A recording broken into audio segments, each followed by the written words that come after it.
저 헌재 저 탄핵 의결서에 네. 국회 소추단에서 네. 내란죄 빼는 부분 네. 이 부분을 가지고 국민의힘에서 많은 문제를 삼고 있거든요. 네, 네. 국회 재의결도 다시 해야 되는 거 아니냐. 형법상 내란죄가 제일 중요하다더니 네. 이 얘기를 하는데 국민의힘의 그 반응을 어떻게 보고 계세요? 그러니까 그게 네. 진지하게 답을 해주기 시작하니까 이게 무슨 쟁점인 것처럼 오해가 되고 있는 것 같은데요. 네.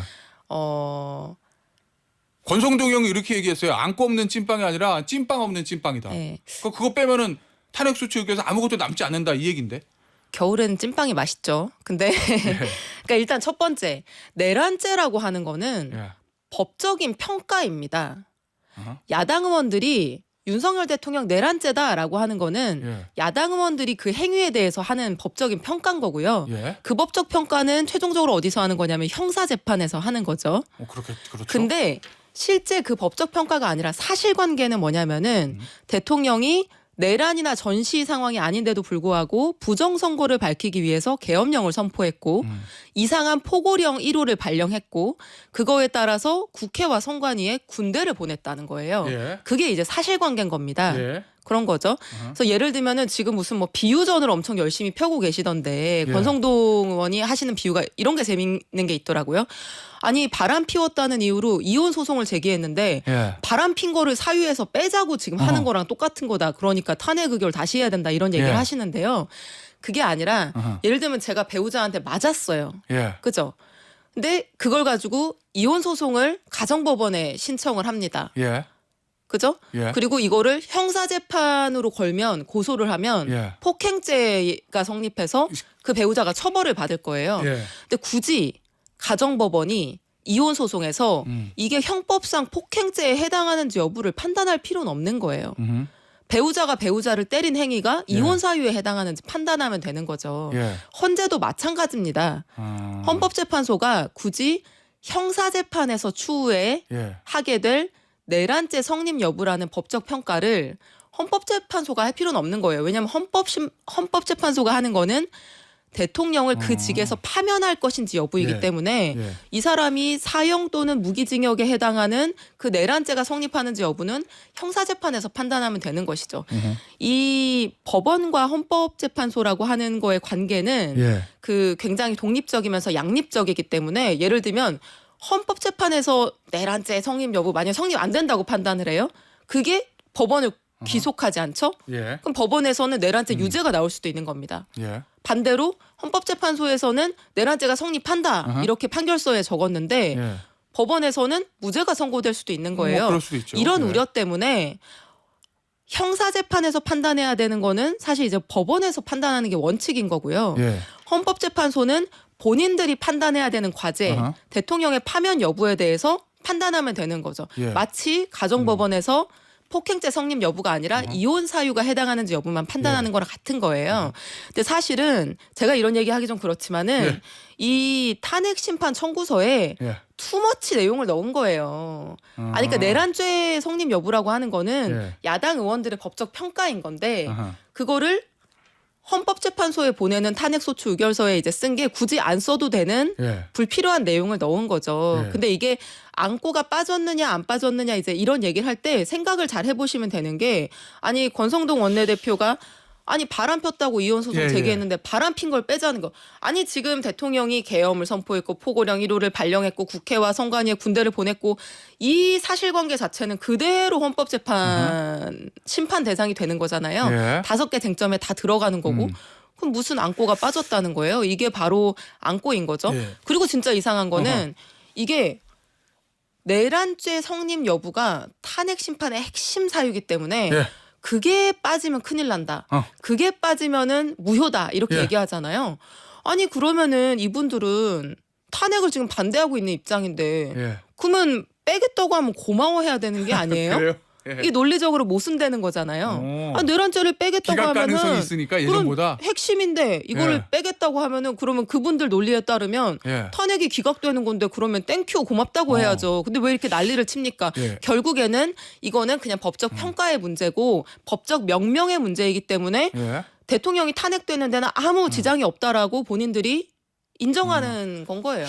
요거 좀 정리를 해주시죠. 뭐 제가 먼저 말씀드릴까요?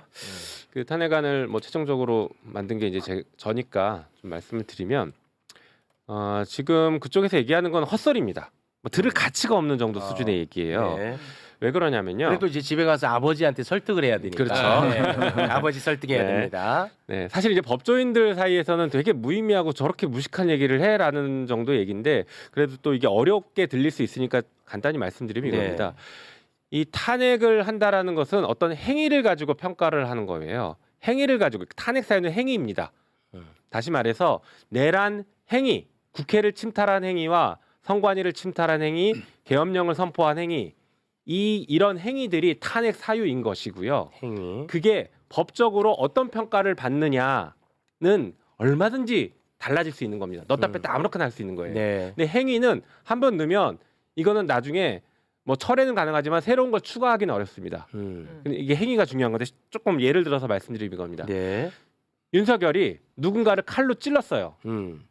그러면 윤석열이 그걸로 재판을 받겠죠. 네. 윤석열이 재판을 받는 건 칼로 찌른 행위가 재판을 받는 겁니다. 그런데 그 칼로 찌른 행위는 살인죄가 될 수도 있고 경우에 따라서는 상해죄가 될 수도 있고 그렇지. 경우에 따라서는 폭행죄도 될 수 있습니다. 그렇죠. 자, 이 평가는 얼마든지 달라질 수 있는 거예요. 하지만 윤석열이 재판을 받는 이유는 칼로 사람을 찌른 행위. 행위. 이거 하나로만 재판 받는 겁니다. 아. 그러니까 우리가 지금 탄핵 심판을 한다는 것은 계엄군이 국회를 침탈한 행위 이걸로 탄핵을 하는 거예요. 아. 계엄군이 선관위를 간 행위 이게 탄핵 사유인 것입니다. 그러니까 그러면은 법에 대한 평가는 헌법 위반도 있을 수 있고 법률 위반도 있을 수 있는데 법률 위반 중에 하나가 내란죄인 것인데 이 내란죄는 나중에 형사법정에서 다투고 우리는 내란죄 성립과 상관없이 행위 자체가 이미 헌법을 위반했다. 국민주권도 침해하고 상권분리도 침해하고 뭐 대의민주주의도 침해하고 법치주의도 침해하고 여러 가지 헌법을 다 침해했다. 이걸로만 빠르게 탄핵 재판하겠다. 이 얘기입니다. 그러니까 형법상 내란죄를 다루면은 그 형량을 결정을 해야 되기 때문에 네. 그거를 막 증인들도 많이 불러야 되고 그거를 세부적으로 다 살펴봐야 되는군요. 그렇죠. 자, 이런 거예요. 자, 내란 목적으로 누군가를 폭행을 하고 살인을 했다고 봐요. 누구를 때렸어. 자, 때렸는데 때린 행위는 동일하게 있는 거죠. 네. 근데 민사 소송을 하면 뭐를 해요? 손해배상. 야, 돈 내놔. 위자료하고 손해배상 내놔. 가격이 게임감 있지. 물어. 네. 이렇게 얘기를 하는 거고. 그렇지. 형사 소송을 하면 너 징역을 얘기를 한 징역 몇 년. 이게 이제 형사 소송이고 헌법 소송은 자, 내란 목적 살인을 했으니까 너 탄핵. 이렇게 되는 거예요. 그러니까 내란죄를 뺐다라고 하는 것이 내란 행위를 뺀 게 아니라 같은 행위지만 민사상의 책임, 형사상의 책임, 헌법상의 책임이 있는데 헌법재판소에서는 헌법상의 책임을 묻겠다. 헌법상의 책임이 뭐냐? 파면. 이거를 묻겠다는 겁니다. 근데 마치 그거를 무슨 내란 행위가 없던 것처럼 한다라고 얘기하는 건 다 거짓말이고요. 그게 그렇게 궁금하면 2017년 권성동한테 물어보라고. 2017년 권성동이 무슨 얘기를 했냐면 거기에서는 당시 박근혜 씨가 막 돈 걷어갖고 미르재단, K재단 뭐 이런 데 해가지고 돈 막 걷었잖아요. 뇌물죄. 예, 예. 그게 이제 뇌물죄, 형사상으로 뇌물죄예요. 근데 헌법재판에서는 어떻게 나왔느냐 하면 재산권 침해라고 나와요. 헌법상의 권리인 재산권을 니들이 침해했다. 형사상으로는 뇌물죄지만 헌법재판에서는 그 재산권 침해로 평가를 하는 거거든요. 그 마찬가지입니다. 자, 일반적으로도 우리 국민들도 만약 누군가에게 폭행을 당했다? 그러면 자, 불법행위 손해배상 게임값 얼마? 요게 민사. 그다음에 너 사람을 고의로 폭행을 했으니까 징역 몇 년. 이게 형사상의 책임. 네. 그리고 이게 만약 헌법을 위반한 행위가 되면 헌법상의 책임. 이렇게 되는 거예요. 행위는 네. 그대로 남아 있어요. 내란 행위. 그러니까 두 분이 요거 이제 간단하게 얘기하면 이제 곽 수사님 많이 힘들어하니까 네. 탄핵은 징계야, 징계. 징계. 징계. 탄핵은 징계야. 네. 그리고 형사 재판은 처벌이야. 처벌. 됐지. 네.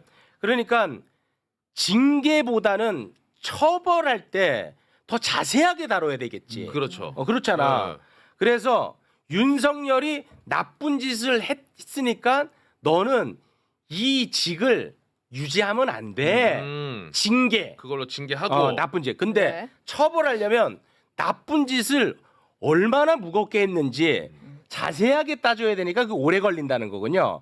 그래서 그 부분을 빼고 형사 책임을 묻는 걸 내란 빼고 행위에 대해서만 따지자 이런 거죠. 그러니까 지금 내란 행위의 헌법적 책임. 우리가 내란이라고 두고 있으니까 계속 헷갈리는데 윤석열의 행위는 계엄이었죠. 계엄. 그 계엄이 헌법에 위반되냐라고 따져보면 파면시키는 거고요. 근데 그 계엄이 사실상 형법에는 그 계엄이라고 하지 형법에 무슨 범죄지? 내란이라는 범죄구나. 그러니까 계엄이라는 행위 자체는 달라진 게 없잖아요. 도로교통법에 음주운전을 하면 음주운전 벌금이나 아니면 3번 이상이면 징역형 받죠. 근데 면허 취소 당하잖아요. 네. 하나는 도로교통법 위반으로 법원에서 형사처벌하는 거고 하나는 행정적으로 면허를 취소하는 거거든요. 근데 면허 취소 일단 시키자는 거예요. 저 차 운전 술 먹어가지고 운전하면 돌아다니면 안 되니까 그렇지. 그 얘기를 한 겁니다. 예를 들어 내란죄라든가 이러한 것들은 형사재판이라고 하는 부분입니다. 그럼 헌법재판으로서의 탄핵재판이라는 것이 갖는 기능은 뭐냐면 고위 공직자가 그 자리에 있을 만한 자격이 있는가의 여부를 이제 판단하는 것이 헌법재판으로서의 탄핵재판입니다. 그래서 예컨대 12.3 사태 같은 경우에는 외견상 비상계엄 선포라고 했지만 대통령의 권한 행사로서 비상계엄 선포라고 했지만 실상을 보니까는 이거는 형법상의 내란죄에 해당할 만큼의 행위를 했다.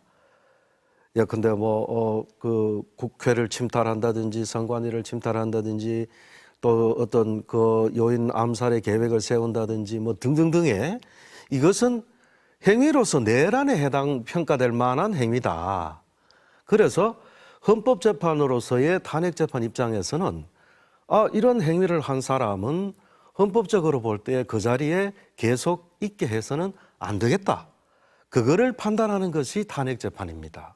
위헌 여부를 가려서 징계를 하는 것이고 맞습니다. 죄를 다루는 건 형법에서 하는 그러니까요. 것이다. 이런 말씀이신가요? 예. 뭐 제가 이게 어떤 형사법적으로 이게 어떤 죄에 해당하느냐 하는 거는 그거는 그 형사 절차를 진행하는 재판에서 따져라. 그냥 여기서는 이 행위가 당의 공직을 맡을 만한 자격이 있는 행위인가 아닌가만 판단하겠다. 그래서 내란죄라고 하는 것을 그 미리 사실은 소추 사유에다가 그냥 내란죄에 해당할 만한 사유 정도로만 표현하면 그걸로 아무 논쟁거리가 안 됩니다. 헌법재판소에서는 그것을 이미 잘 알고 있습니다. 민주당이 탄핵소추 안에서 탄핵 사유 가운데 내란죄를 뺐다는 국민의힘의 주장은 정말 모르고 했다면 헌법재판 절차에 대해서 너무 무지한 것이고 알고도 그랬다는 의심을 지울 수밖에 없는 그런 판단을 하고 있습니다. 일단 내란 행위들 그 무엇 하나 빠진 게 없습니다. 이 내란 행위를 헌법재판소에서 탄핵을 다투는데 내란 죄가 성립되는지 여부를 다투지 않겠다. 왜? 그건 형사재판의 영역이기 때문에. 그리고 그 내란 행위들이 위헌이어서 헌법을 수호할 의지가 없는 것으로 판단할지 여부를 헌법재판소에서 심리하겠다. 이거는 기본 중에 기본입니다. 2017년 지금으로부터 5년 전 1월에 권성동 그 당시 박근혜 탄핵소추위원장께서 하신 말씀 그대로 말씀드릴게요. 죄의 성립 여부를 다투는 것은 형사재판의 영역이다. 헌법재판은 일종의 징계 여부를 다투는 행정소송이다. 그래서 우리는 박근혜 탄핵 소추를 추진했던 주도했던 권성동 현 국민의힘 원내대표를 포함한 국회 탄핵 소추단입니다. 우리는 뇌물죄 등을 다투지 않고 위헌 여부를 다투겠다. 그렇게 해서 8년 전에 지금과 똑같은 절차로 일종의 변론 다툼의 대상에 대한 정리를 한 거예요. 재판부와 소송 당사자들이. 그걸 내란죄를 뺐다고요? 탄핵 의결을 다시 해야 된다고요? 이거 누구를 기만하고 누구를 속일 수 있겠습니까? 극렬 지지자들만 혹하겠죠. 제발 이제 이렇게 다 아는 걸 제발 좀 권성동 원내대표께 좀 물어보십시오. 뭐라고 답하는지.